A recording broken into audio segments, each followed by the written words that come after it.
What's going on, people? Welcome back to a brand new tactic. Today we have got box-to-box madness. We have got 3 box-to-boxes. It was a recommended comment in, I believe, the video with the Mazzala Magic, and this one is special. Now, you do need 3 very energetic midfield players, but it is a ton of fun to play with. If you do enjoy, be sure to leave a like and subscribe. Let's get into the tactic actual results first. Today we've got Bayern, Marseille, and not Forest. So, we're going to start off with the actual most challenging one, which is Nottingham Forest, where our centre-back scored the most goals. If you haven't got the set pieces, go and grab them, because they're absolutely broken. But with Forest, I'll be honest, it was initially a struggle, but we got there. I mean, a second place finish is very, very good in the Premier League with Forest. Yes, incredibly close to 3rd to 4th, but also you can look the other way. We were close to also winning the league. We do win the Carabao Cup in a very dramatic 5-1 fashion game. What I will say is there's tons of goals in these games because you've got 2 of the box-to-boxers flying up on the attack.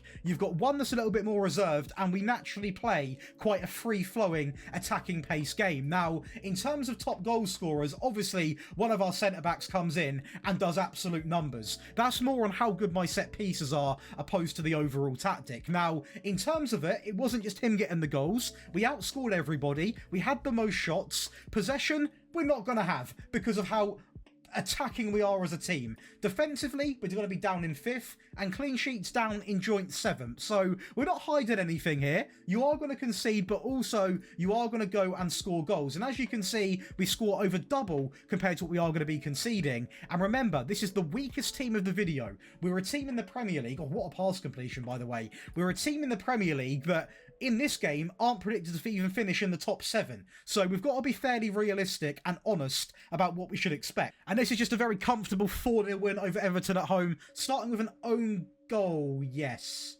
I mean, he could have cleared that, couldn't he? An own goal is going to make it 1-0. And from that point, I think Everton's sort of morale was a little bit chalked, to be honest, because they try and play their way through, and you know, they have no chance the entire game. We win the ball back, as you've seen there, high up. JoshDaly gets the ball through, and we go and score. Another set piece, and I guarantee the top goal scorer gets it. He is a unit, isn't he? He's a big old lad indeed. A great goal there, and time for one more, and it is going to come in the 95th minute. A ball in, Dominguez steps, very scrappy. JoshDaly right back in, Gibbs White. Lovely. Now over to Marseille, a team again with a little bit more talent going forwards, a little bit of an easier league, and we are going to come out and win a treble, not the treble. We are going to win the French Cup 3-0 over PSG, a big statement. The Friendly Cup 3-1 over Xanax, we will say, and also the league win we are going to pick up with just 2 losses, with an actual interesting goal scorer here in Rabiot, one of the box-to-boxers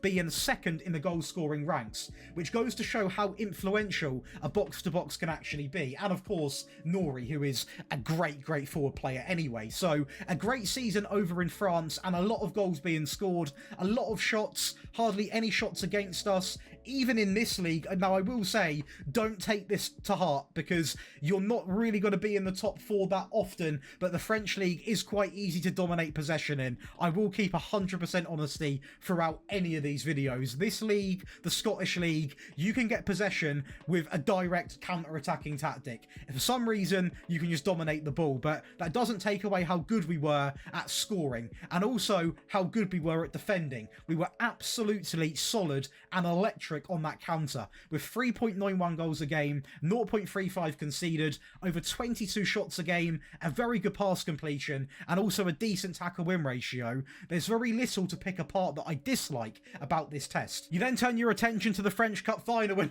funny enough, another set piece is going to come in, and we are going to go 1-0 up inside of 41 minutes, and it wasn't that much longer after that we do find another goal, and this is unlike PSG.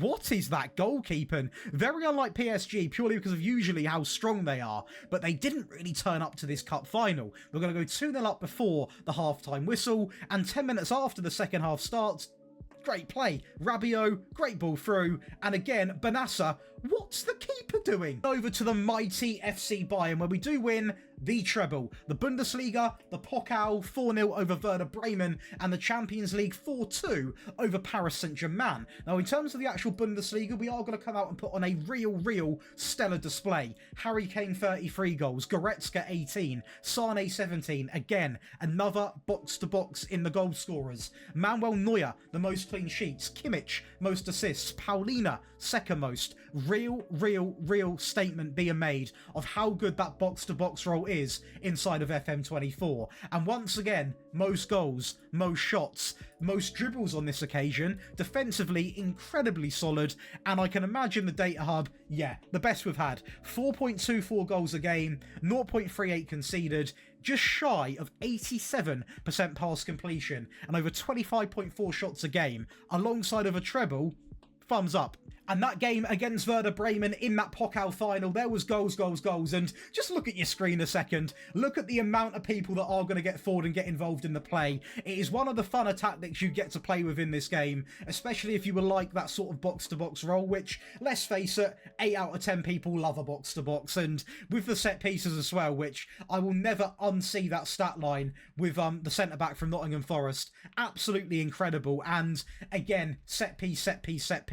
They're so good at what they do, and to be honest, with a team like Bayern, you don't need to rely on the set pieces. With Forest, maybe you do a little bit more, but a very comfortable game, and yeah, no competition. Right then, over to your favourite part of the video. We are going to break down the tactic. If you are enjoying, be sure to leave a like and subscribe. And once again, you can leave a comment on what you want to see next. And if you enjoy rebuilds, make sure you're going over to Daily Josh. We put up a rebuild once every 2 days. So if you subscribe to that channel and this channel, it's daily videos all round. Now, to make this tactic, you back home want to load in a gegenpress. For me, I'm going to create your own style because we're going to talk through this tactic one by one. But back home, gegenpress, just to make that clear, and simply load in a 4-3-3. It will change quite a fair bit from this, so don't worry, we are going to have that box to box come in and go down to the bottom left and change from balanced all the way up to a nice attacking style as I just reposition myself. We are now going to go through and start talking about the player roles. Now,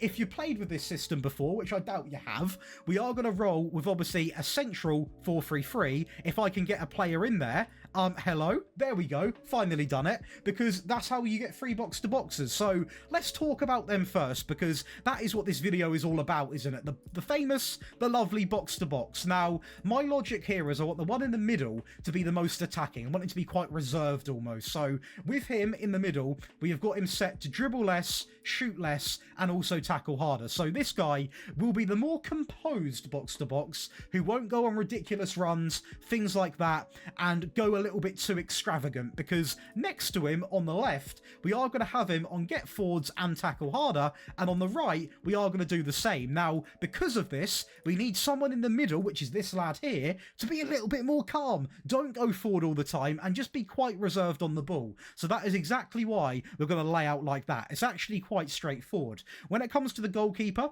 we are going to utilise a sweeper keeper set to attack, and we are then going to go right over to the back line, which is a very important part of this tactic. We are going to go in with 2 wing backs, both of them on automatic, and they are going to share the same instructions. Mark tighter and also tackle harder. We're keeping it incredibly reserved, and you understand why. We don't have them getting forwards too much, actually going up the pitch a little bit, because we are keeping it pretty straightforward, not too out there, and we don't really want to make ourselves too vulnerable. Now, the back line. We are going to use 2 ball-playing defenders, and both of them are going to share the same instructions, both of them being separated by dribble less and also tackle harder. Now, I don't care if you've got John Stones, Diaz, whoever you've got at the back, I don't want them dribbling more in this tactic, okay? Because we're taking more than enough risks in this team. We don't also need a stray centre-back going all the way up the field and causing countless issues. It simply will not help anyone. It will affect everyone involved. So we are going to keep it exactly like that. Now, before we do go over to the front 3, if you are enjoying and you are interested in all of these wonderful perks, you can head over to the Patreon and get access instantly and be part of a team of 5,300 people. You get all of my tactics from this year, all of the tactics today. You get all of them on mobile, console, rebuild files, one-on-one tactical help, access to big group chats, and also this month we've got an £800 PayPal giveaway split between 8 winners. So 8 people getting £100 each. Not a bad little opportunity to win some money. So if you are interested, you can click it in the description or a pop-up on this page somewhere. Hopefully I see you over there. Going over to this front three then, we are going to utilise 2 wingers. Both of them are going to be operating on attack, and both of them are going to share the same instructions, being cross aim at the centre, alongside of also running wide. Now, because our wingbacks aren't really looking to get forward, or they're not allowed to get forward, essentially, we are going to have all of the wide play provided by the wingers. These wingbacks won't really push up at all. The box-to-boxers actually go quite centrally with their runs, so these wingers are very, very important, as is the advance forward on simply roam and, of course, tackle harder. Now, going over to the team instructions, we are going to leave it set to wide, focus down the left and the right while playing out from the back, mixed crosses, a higher tempo, shorter passing, and also run at defence. Nice and simple. In transition, counter press, counter, distribute quickly, and play into anyone across the back line while taking short and simple goal kicks. Again, eliminating any risks. And out of possession, we're going to deploy the high press with the higher defensive line, invite crosses, get stuck in, prevent short goalkeeper distribution, and also a nice and simple maxed out trigger press. Now, when it comes to the attack version, which is designed for more if you want to try and get back into a game, you're a goal down, you're drawing, something like that, there are a few changes coming in. Let me just word it like that. So I will say the mentality does remain on attacking, as does the gegenpress, to make that clear. The goalkeeper remains the same, the ball players remain the same, the wingbacks don't. They have now got loads of instructions. They are both the same, so I'll read it out once. Wingback and automatic: take more risks, cross more often, dribble more, run wide, get forward, stay wide, tackle harder, and also mark tighter. Yeah, they're allowed to go forward. The box-to-box on the left and right remain the same, and also the one in the middle now gets the same instruction. So yeah, we're full sending. The wingers remain the same, as does the advance forward. There is a little tweak in the team instruction, so we are going to keep it like this. This lovely stuff doesn't change. Mixed crosses doesn't change. This doesn't change as well. But opposed to just run at defence, we are also now going to be more expressive. In transition, counter press, distribute quickly, play to the back line, and simply take short goal kicks. Not going to waste your time. It's exactly the same. This does differ a little bit. Down the right-hand side here, nothing changes, to be honest with you. But what changes is going from the higher to the much higher defensive line to really push that team up. Now, we can go over instantly and talk about the defensive version. Now, this tactic is not designed for a Southampton, Ipswich relegation team. I would say a top 10 team is at minimum. Usually a sort of top 8 is what I would go for, because the box-to-box role is incredibly aggressive. So this is designed to seal out a game mid-game, the last 10 minutes, 15 minutes, something like that. This will get the job done. The goalkeeper, the same. The ball players, the same. The wingbacks, exactly the same as the default. So nice and simple so far. The box-to-boxers, all of them on the right and on the left, simply tackle harder. The one in the middle, dribble less, shoot less, tackle harder. They are all now fairly reserved options. Now, naturally, they're all going to roam. Naturally, they will occasionally go forward, but there is no instruction to tell them to do it. We are keeping it very reserved. The wingers also drop back both to support on cross-aim centre and run wide, and the advance forward does go back to being the same as the first version of the tactic. Now, going over to the actual team instructions, we are going to go all the way down to balanced. This good stuff remains the same. The passing remains the same. The tempo changes. It is going to drop to standard for a much more calm and reserved game. In transition, the double, counter and counter press, and simply play to the back line and take short goal kicks. So no real urgency to get the ball moving. And out of possession, the standard line, the high press, the maxed out trigger press, prevent short goalkeeper distribution, get stuck in, and simply invite crosses. And that's going to give you boys and girls not one, not two, but 3 versions of the box-to-box madness. A very fun tactic. I don't know how I've not done this already, because I love a box-to-box. If you've got any other suggestions, please let me know in the comments. You know, it can be tactics, rebuilds, whatever you want to see. I'll do my best to make it happen. If you have enjoyed, be sure to leave a like and subscribe, and I'll be seeing you in the next one.